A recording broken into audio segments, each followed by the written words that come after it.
spooky place. Before getting into the scary story, let me take a moment to thank my amazing audience for all the love and support. Your encouragement is what keeps this channel growing.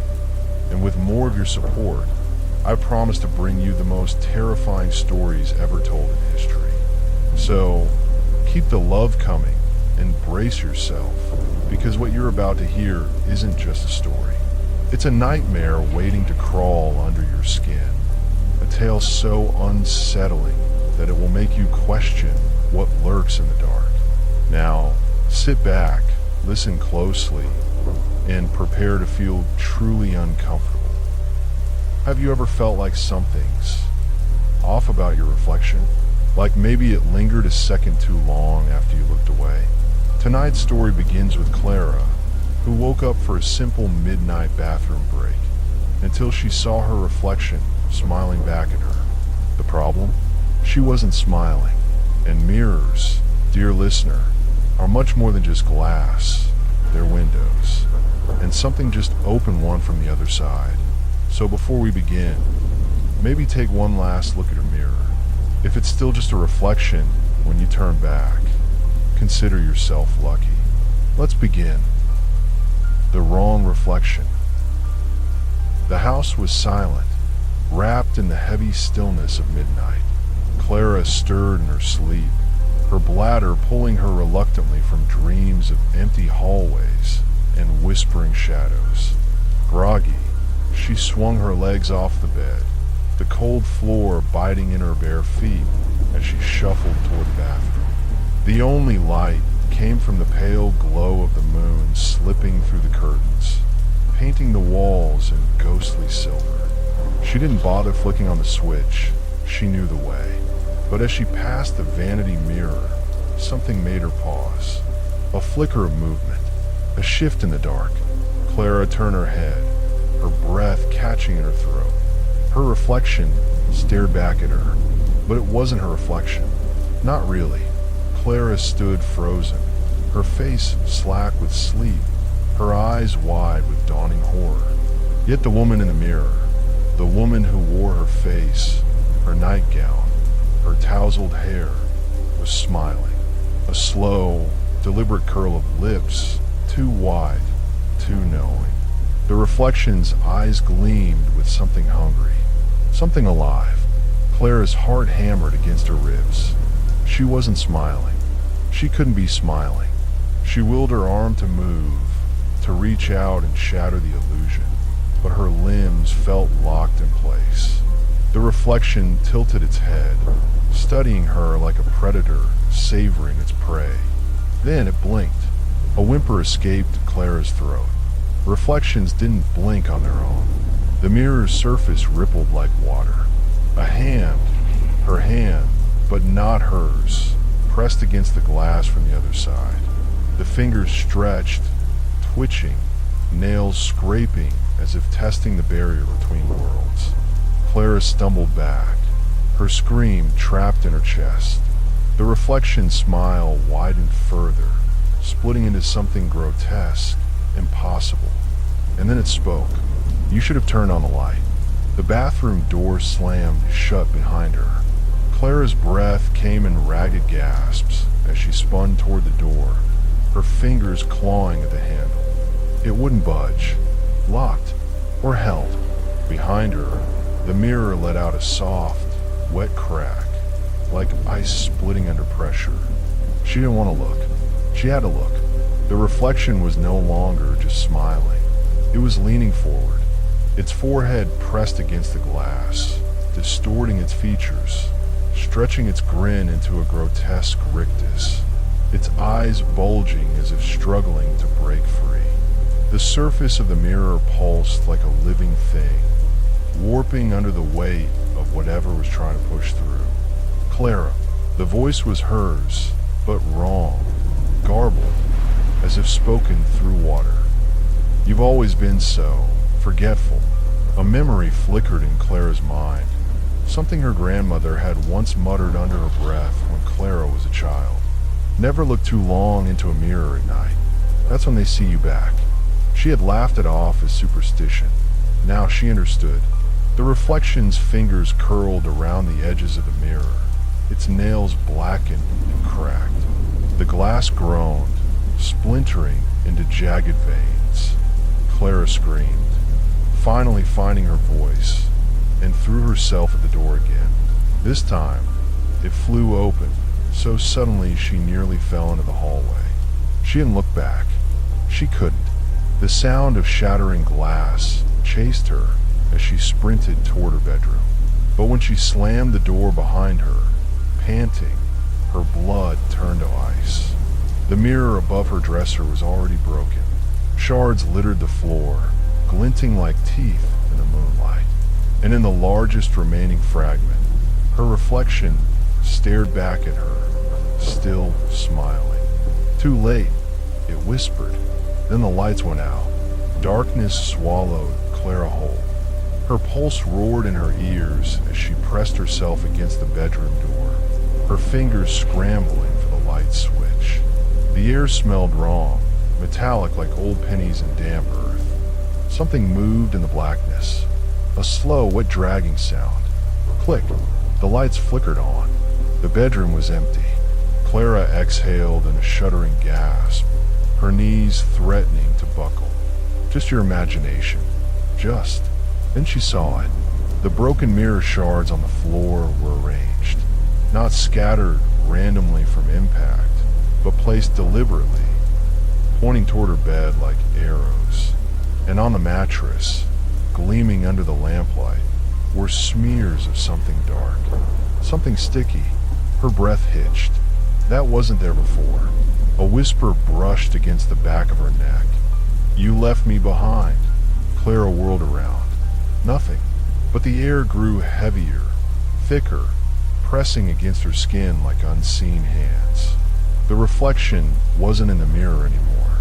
It was here, somewhere in the room, watching, waiting. Her phone lay on the nightstand. If she could just reach it. She lunged, fingers closing around the device. The screen lit up, casting a pale glow, and in that sickly light, she saw herself standing at the foot of the bed. Same nightgown, same tangled hair, but the eyes were hollow pits, the mouth stretched too wide, the skin cracked like old porcelain. "You don't remember, do you?" It crooned, tilting its head. "The accident, the mirror. You didn't wake up to use the bathroom, Clara. You never woke up at all." Clara's vision swam. Flashes of memory, a car skidding, glass shattering, her own scream cut short. The thing wearing her face stepped closer, its grin splitting wider. "I've been waiting for you to realize. Now we can finally switch places." The lights went out again. This time, they didn't come back on. The darkness pressed against Clara's skin like a burial shroud. Somewhere in the blackness, she could hear it. Herself, breathing. Ragged, wet, hungry. Her fingers trembled as she fumbled with her phone, the screen flickering to life, only to show a distorted reflection of her own face, her pupils blown wide with terror. Behind her, in the digital glass, something moved. A hand, blackened and peeling, reached toward her shoulder. Clara screamed and dropped the phone. It hit the floor with a crack, the light sputtering out. Silence. Then, tap, tap, tap. The sound of bare feet on hardwood. Slow, deliberate, circling her in the dark. "You always hated mirrors," the thing mused, its voice shifting, warping. Sometimes hers, sometimes something older, something wrong. Ever since you were a little girl, you knew deep down, you knew they were never just glass. Clara's back at the wall. She could feel the broken mirror shards cutting in her bare feet, but the pain was distant, muted. Her entire body was numb with terror. A cold breath brushed her ear. "Look at me, Clara." She squeezed her eyes shut. "No." Fingers, brittle and too long, closed around her wrist. "Look at me." Her eyes flew open. The thing wearing her face loomed inches away, its skin splitting like overripe fruit, its grin stretching ear to ear. Behind it, the bedroom walls pulsed, the shadows twisting into shapes, dozens of figures, all watching, all smiling. "We've been waiting for you," they whispered in unison. Clara's vision swam. The room tilted. The last thing she saw before the darkness took her was her own reflection in the broken glass at her feet, grinning back at her. Morning light spilled through the curtains. Clara sat up in bed, blinking. Her throat was raw, her body aching, as if she'd been screaming for hours. Had it all been a nightmare? She let out a shaky laugh, running a hand through her hair, then froze. Her reflection in the vanity mirror didn't move. It stared and smiled. Clara's blood turned to ice as the reflection's smile widened. Too wide, the corners of its mouth splitting with a wet, tearing sound. She stumbled backward, her pulse a deafening drum in her ears. "You're not real," she whispered, her voice breaking. The reflection tilted its head, its eyes black pits swallowing the light. "Oh, but I am," it purred, "more real than you now." A sharp pain lanced through Clara's skull. Memories that weren't hers flooded her mind. A hospital room, her body limp on a bed, machines beeping, her mother sobbing over a casket, a mirror in the funeral home, something moving inside it. She gasped, clutching her head. "No, that's not me. I'm alive." The reflection's grin turned pitying. "Oh, Clara, you died in that car crash weeks ago. Your body just hasn't realized it yet." The room around her flickered, walls peeling into rot, the bed dissolving into a gurney, the scent of antiseptic and decay choking the air. A cold hand closed around her wrist. "It's time to go." The reflection murmured, its grip tightening. "They've been waiting for you." Behind it, the mirror's surface rippled. Dozens of hands pressed against the glass, their fingers twitching, their nails scratching. Whispers filled the room, overlapping, hungry. "Come home. Join us. Let us in." Clara screamed as the reflection pulled, and the world shattered. The detective sighed, flipping his notebook shut. Another dead end. The woman, Clara Voss, had vanished from her apartment weeks ago. No signs of struggle, just broken glass everywhere, as if every mirror in the place had exploded outward. He rubbed his tired eyes and turned to leave, then froze. In the fractured remains of the hallway mirror, a flicker of movement. A pale face, smiling. Detective Harris stared at the fractured mirror, his breath fogging the broken glass as he leaned closer. The smiling face was gone now, if it had ever been there at all.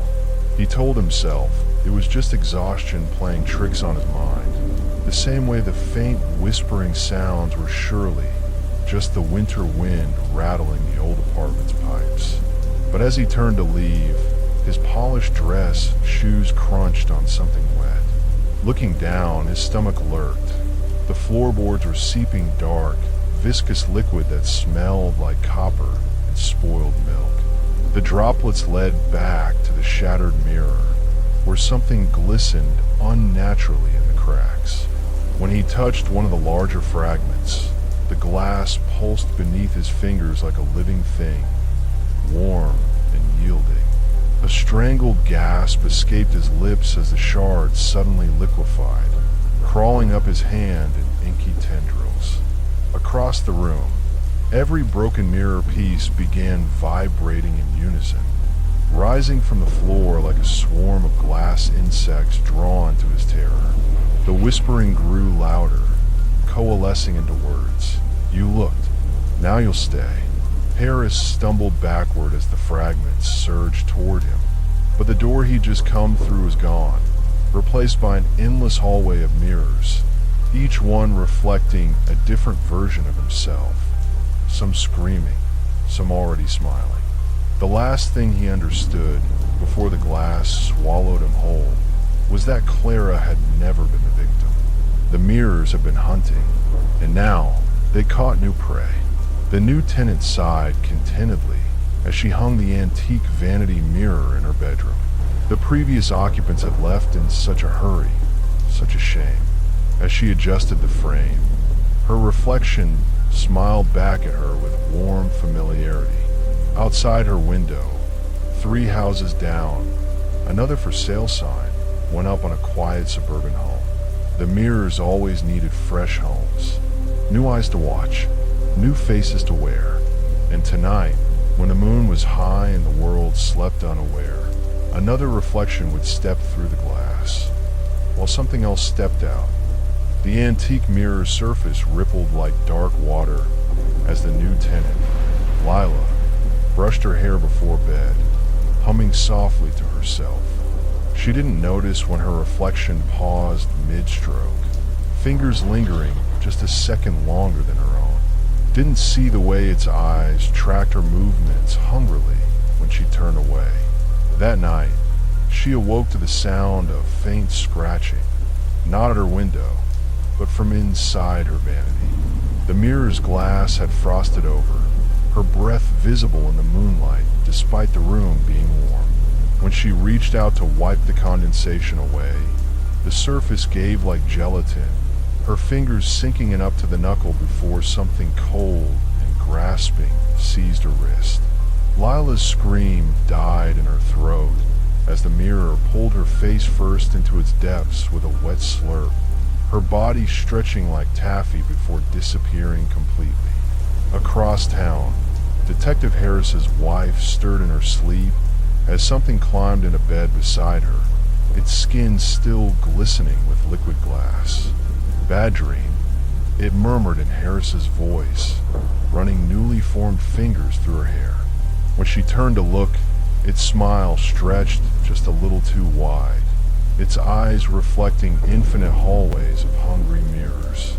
The thing that had been Harris licked its lips, still tasting of Lila's screams, as dozens of new for sale signs sprouted across the neighborhood like poisonous flowers.